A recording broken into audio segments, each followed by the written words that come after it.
Baik. Puji Tuhan, kesempatan yang indah bagi kita. Ini agak masih bagus nggak suaranya, Pak? Bagus nggak ini maksudnya? Kedengaran nggak? Bisa Pak. Oh iya, baik. Puji Tuhan. Mari kita tunduk. Mari kita merendahkan diri di hadapan Tuhan. Kita berdoa. Bapa, di dalam nama Yesus Kristus Tuhan, Allah yang kami sembah, Allah yang kami agungkan, Allah yang kami tinggikan, kembali kami mengucap syukur dan berterima kasih kehadirat-Mu yang Maha Kudus pagi yang indah ini, sebab Engkau baik dan luar biasa atas penyertaan anak-anak-Mu hingga pagi ini. Engkau masih memberikan napas bagi kami, Tuhan, yaitu napas kehidupan, supaya kami dapat memuji muliakan Engkau. Tuhan Yesus, sebentar kami mau dengarkan sabda-Mu. Urapi kami, Tuhan. Biarlah Engkau yang berkarya dalam hidup kami melalui Kudus-Mu yang manis. Kami percaya bahwa Roh Kudus yang menguasai hati dan pikiran kami hingga pada saat ini. Terima kasih Bapa terpuji. Hanya di dalam nama Yesus Kristus kami berdoa dan penuh pengucapan syukur. Amin. Haleluya.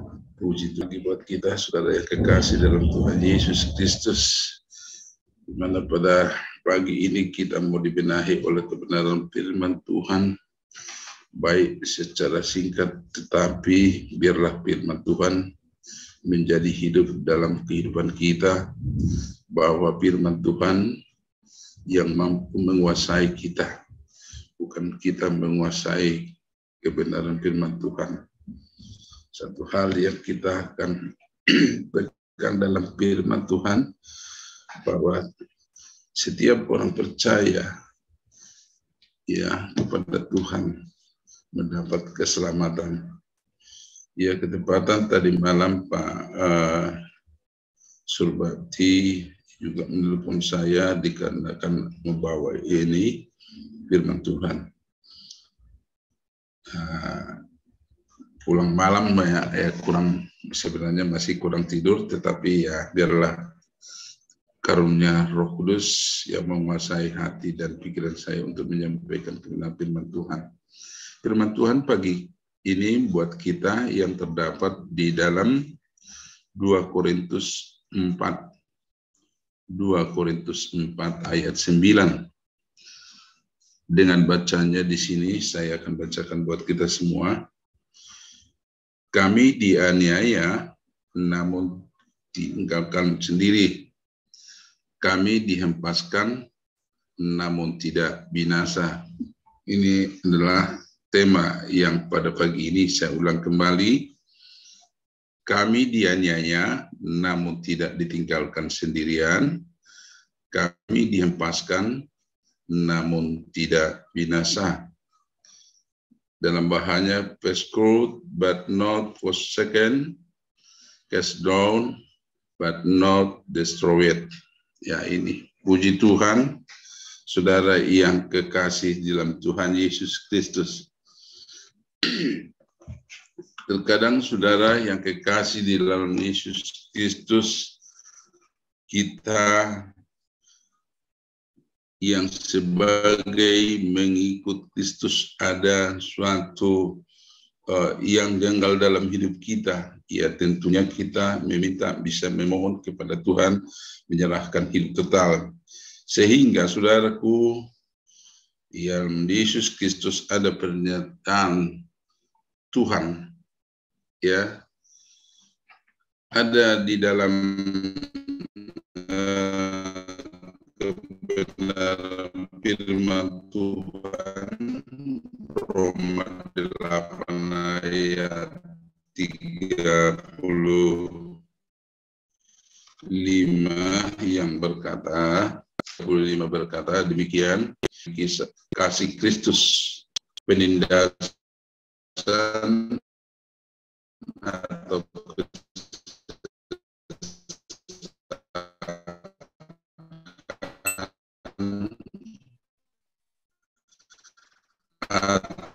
penganiayaan atau kelaparan atau ketelanjangan atau bahaya kasih dalam Tuhan Yesus. Jika kita terus selama kita ya berkarya dalam hidup kita. Di sini bahwa karya Tuhan itu sungguh sangat indah di dalam kehidupan kita sehari-hari atau dalam melakukan aktivitas kita sehari-hari, bahwa nyata apa yang Tuhan percayakan di dalam kehidupan kita.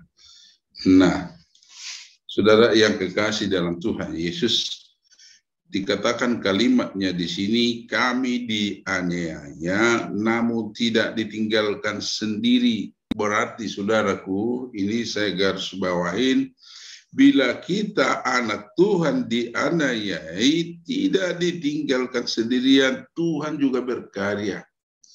Persoalan problema yang kita alami saudaraku, Tuhan pasti membela di dalam kehidupan kita. Asalkan saudaraku kita benar-benar ada di dalam Dia. Seperti yang kita dengarkan, yang firman Tuhan yang mengenal Yesus dengan benar, ya dampaknya itu semuanya saudara yang kekasih dalam Tuhan Yesus ada di dalam kehidupan kita. Saudara yang kekasih dalam Yesus Kristus, di dalam kehidupan anak-anak Tuhan yang ada sekarang ini, belum tentu saya katakan mengenal Tuhan enak terus, belum tentu. Kenapa? Karena ada ujian, ada proses, ada dalam hidup kita. Problem itu ada selalu, problema itu ada selalu untuk menguji kehidupan kita sebagai anak-anak yang percaya kepada Tuhan. Bahwa mengikut Yesus Kristus bukannya langsung enak terus, bukan. Mengikut Yesus, pengikut Yesus yang setia, yang taat, banyak sebagai cobaan, banyak sebagai ujian. Tentu bisa kita mengambil suatu contohnya seperti Paulus, bagaimana dia untuk memenangkan jiwa, ya, bagaimana Paulus dianiayai, dipenjarakan. Tetap suatu hal bahwa dia yang setia kepada Yesus. Karena apa? Di dalam 2 Korintus 4 ayat 9 yang berkata, kami dianiayai bukan satu orang sebagai anak-anak Tuhan. Disinilah terjadi suatu pengujian. Apakah kita benar-benar ya pengikut Yesus yang sesungguhnya? Apakah kita hanya mengerti kebenaran firman Tuhan, tetapi kita tidak turun jalan kemana-mana? Nah, saudara yang kekasih dalam Tuhan itu, sebenarnya mengikut Yesus itu tidak gampang. Ya, jika Tuhan memilih kita, ya Tuhan yang bertanggung dalam hidup kita. Ya tentunya saudaraku yang kekasih, apapun yang kita butuhkan, ya Tuhan pasti berikan. Inilah namanya dalam bisa dikatakan bahwa kita akan pergi seperti yang dikatakan di Matius 11 ayat 28, pergilah, beritakanlah firman, siap sedialah. Nah, saudaraku yang kekasih dalam Tuhan Yesus Kristus, bahwa semua kita yang ada di the power of love, yang Tuhan pilih, Tuhan telah memperlengkapkan kita suatu otoritas. Nah, sehingga bahwa kita anak-anak Tuhan yang telah dipilih. Ya, berarti kita harus pergi di dalam kehidupan kita sehari-hari, pergi dan memberitakan kebenaran firman Tuhan. Nah, kita tidak tahu situasinya, tetapi Tuhan yang mengerti, mengetahui, pergi, berarti Tuhan sudah memberikan suatu otoritas itu kepada kita. Saudara yang kekasih di dalam Tuhan, di sini dikatakan tadi bahwa namun tidak ditinggalkan sendirian. Nah, permasalahan problema yang kita alami dalam kehidupan kita, Tuhan izinkan. Supaya apa? Kita sebagai anak-anak Tuhan, hamba-hamba Tuhan ini matang seperti pembuatan emas yang murni. Bagaimana proses emas itu supaya terjadi emas yang murni. Demikian juga kita sebagai anak Tuhan. Ditempa, ditata, diajar supaya kita bisa menjadi pemenang sebagai anak-anak Tuhan yang dipercayakan Tuhan. Dan yang berikutnya, dilempas namun tidak binasa. Wow, sungguh berat juga. Kehidupan kita yang mungkin saya bisa katakan saksi dulu, saya tambahkan, ikut Tuhan. Ya, kita yang mendapat ujian, cobaan itu bahkan di tengah kehidupan yang sungguh rawan, baik pun yang saya alami ya, saudara yang kekasih dalam Tuhan Yesus. Karena saya dulu pernah yang dikatakan dari sana, dari Medan itu, dari Medan sampai Jakarta sering dulu hidup saya di terminal. Ya, tapi apa yang Tuhan mau, Tuhan panggil jadi anak Tuhan. Kita mengalami hal-hal yang sungguh ya keras. Bahkan kekerasan itu bisa ya membunuh kita. Tetapi karena Tuhan telah mengambil kita dari lumpur, tetapi karena Tuhan telah memilih kita dari banyak orang menjadi anak yang dipercayakan, kita benar-benar menyerahkan diri. Iya, ternyata saudara yang kekasih, kita lepas daripada mara bahaya itu. Waktu saya sudah dalam permasalahan, dalam problema itu untuk menjalani kehidupan, kalau kita sudah mengenal Tuhan, ya kita diuji benar, yang diujinya seperti ini, saudara yang kasih. Bahkan samurai juga udah keletak di leher saya selama saya di pasaran itu. Tetapi saya berseru hanya kepada Tuhan. Tuhan, Engkau yang memilih saya. Jika saya juga tiada pada detik ini, Tuhan yang bertanggung jawab. Akhirnya saudaraku yang ternyata ya, biarpun kelewang di samurai di leher kita, saudaraku yang kekasih, kalau sudah Tuhan yang berkarya, terjadi keselamatan. Nah, di sini saudaraku, ya, kalau kita memberitakan kebenaran firman Tuhan, ya, kita dinyaya di mana, dicaci, di apa juga, udah tidak akan sampai jatuh. Sebab kalaupun kita jatuh sebagai anak-anak Tuhan, ada gravitasi naik turun, Tuhan itu panjang tangan, tidak sampai kita tergeletak, saudara yang kekasih dalam Tuhan Yesus. Tuhan itu sungguh untuk mengangkat kita, karena Dia telah memilih kita dari lumpur dosa, seperti Paulus. Dia memilih kita, saudara. Nah, saudara yang kekasih dalam Tuhan itu, bahwa kita itu benar-benar diberikan suatu otoritas untuk menjadi anak-anak Tuhan, menyampaikan kebenaran firman Tuhan, pergi dan beritakan.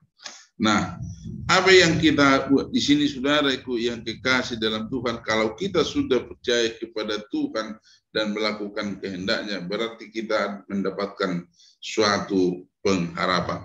Nah, ada di dalam Roma 8 ayat 28, ya saya bacakan buat kita.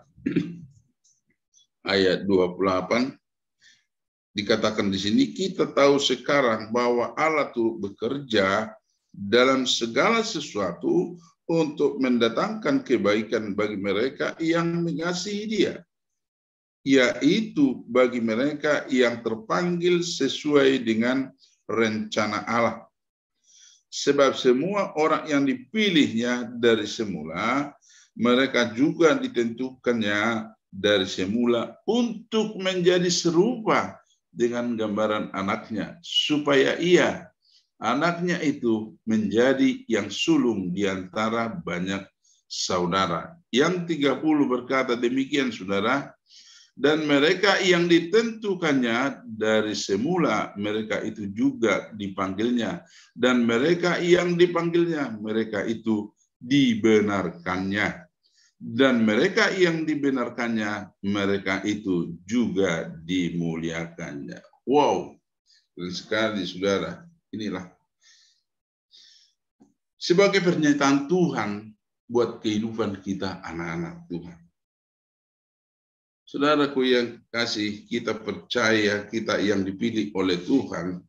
Jangan takut, lakukan apa yang Tuhan mau di dalam kehidupan kita.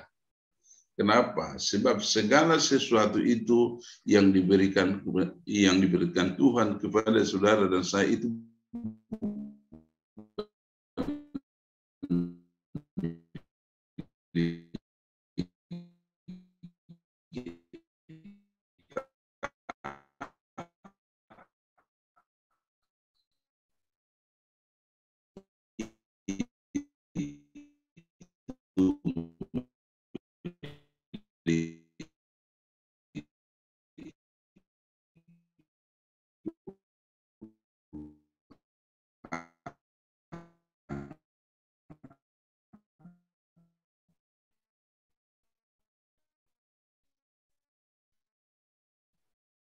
oleh sebab itu ada kesadaran di kita pakai untuk mempermuliakan Dia. Jangan takut. Nah, saudaraku yang kasih dan sebagai penyertaan Tuhan di dalam ya 1 Petrus 1 begini, 1 Tuhan dikatakan, haleluya, puji Tuhan.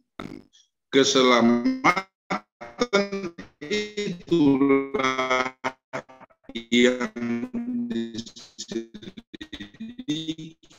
dan diteliti oleh nabi-nabi yang diuntukkan bagi Muhammad, diberikan Tuhan kepada kita. Sangat sempurna. Sebab Tuhan mengandalkan pemikiran kita. Kita mengandalkan Tuhan. Mengandalkan dari segala-galanya. Cinta Tuhan yang pertama. Ya, kalau saya berkata tentang istri saya, saudara yang kekasih, kamu itu cinta kedua. Yang cinta pertama itu Yesus Kristus sebagai juru selamat saya. Nah, oleh sebab itu, bagaimana penyertaan Tuhan itu dalam hidup kita, kita rasakan begitu sangat indah. Biarpun ada masalah, biarpun ada problema, seperti yang kita dengarkan firman Tuhan sebelumnya, biarpun gelombang yang mau menghantam kita, tetap bahwa Tuhan berkarya dalam hidup kita. Kita dimenangkan sampai kita kepada tujuan. Ya, biarpun cobaan itu sebesar apapun, seberat apapun, Tuhan sanggup untuk menyelesaikannya. Kita jangan mengandalkan kekuatan kita sendiri. Kata di dalam Yeremia 17 ayat 17 dikatakan, binasalah orang yang mengandalkan kekuatan diri sendiri. Tapi di dalam Yeremia 17 ayat 5, diberkatilah orang yang mengandalkan Tuhan. Saudaraku yang kekasih dalam Tuhan Yesus, disinilah bahwa di dalam 2 Korintus 4 ayat 9 yang berkata demikian, kami dianiaya namun tidak ditinggalkan sendirian. Kami dihempaskan namun tidak binasa. Berarti karya Tuhan sungguh sangat indah di dalam kehidupan kita semua anak-anak Tuhan. Oleh sebab itu, Bapak yang Ibu yang kekasih dalam Tuhan Yesus, berharap hanya kepada Tuhan. Memang perlu kita untuk konseling koordinasi sama sesama kita bisa menguatkan satu sama lain. Perlu, sangat perlu, bukan tidak perlu. Itu sangat perlu. Namun satu hal yang kita pegang bahwa apa yang Tuhan katakan, itulah yang kita lakukan. Percaya kepada kebenaran firman Tuhan, sebab firman Tuhan adalah Dia sendiri yang berkarya. Seperti yang dikatakan kepada Pak Surbatui waktu yang kemarin yang sudah lewat, bahwa saya berharap hanya kepada Tuhan. Tuhan memberikan, menggerakkan orang yang kekasih untuk selalu menguatkan satu sama lain. Itu kita pegang, dan saya pegang itu, bahwa benar kita berharap hanya kepada Tuhan, sebab Dialah yang berikan yang terbaik bagi kita. Biarpun problema masalah kita yang kita hadapi, memang itu akan terjadi, tetapi jalan keluar Tuhan pasti akan memberikan. Untuk itu saudaraku, berharap dan percaya kepada Yesus. Terima kasih buat kebenaran firman Tuhan pada saat ini yang singkat ini, yang terdapat, yang diberikan temannya bagi saya di dalam 2 Korintus 4 ayat 9. Puji Tuhan, kiranya kebenaran firman Tuhan menjadi kekuatan bagi kita, sebab Dialah yang membentuk, menguatkan kita hingga pada saat ini. Mari kita tunduk di hadapan Tuhan, merendahkan diri di hadapan Tuhan. Haleluya. Tuhan sungguh baik dan luar biasa Engkau atas kebaikan dan kemurahan-Mu. Hingga pada saat ini Tuhan, Engkau masih memberikan kepada kami kesempatan supaya kami Tuhan dibenahi, dibentuk oleh kebenaran firman Tuhan. Tuhan Yesus, banyak masalah, banyak problema yang menimpa kami, tetapi kami yakin dan percaya di dalam problema itu bahwa Yesus Kristus hidup yang menjadi jaminan bagi kami. Kami ditegarkan, kami dikuatkan oleh kebenaran firman Tuhan. Terima kasih Bapa, terima kasih Tuhan. Firman-Mu sanggup mengubahkan segala sesuatu di dalam kehidupan kami, supaya kami seturut akan Engkau. Dengan singkat kebenaran firman-Mu menjadi jawaban bagi kami, kekuatan bagi kami, menjadi guru dalam kehidupan kami. Terima kasih Tuhan, kami percaya bahwa firman-Mu bertumbuh dan berbuah di dalam hidup kami, untuk bisa kami menyampaikan dimanapun kami berada untuk kemuliaan hormat bagi nama Tuhan. Terpujilah Engkau Tuhan, bila mana firman-Mu, perkataan hamba-Mu Tuhan yang kurang sempurna, Engkau yang menyempurnakannya, supaya kebenaran firman-Mu menjadi berbuah di dalam hidup kami. Terima kasih Bapa, terpujilah Engkau. Hanya di dalam nama Yesus Kristus kami kembalikan segala puji, segala hormat, dan segala kemuliaan hanya bagi-Mu. Haleluya. Amin. Ya, kami kembalikan kembali kepada Bapak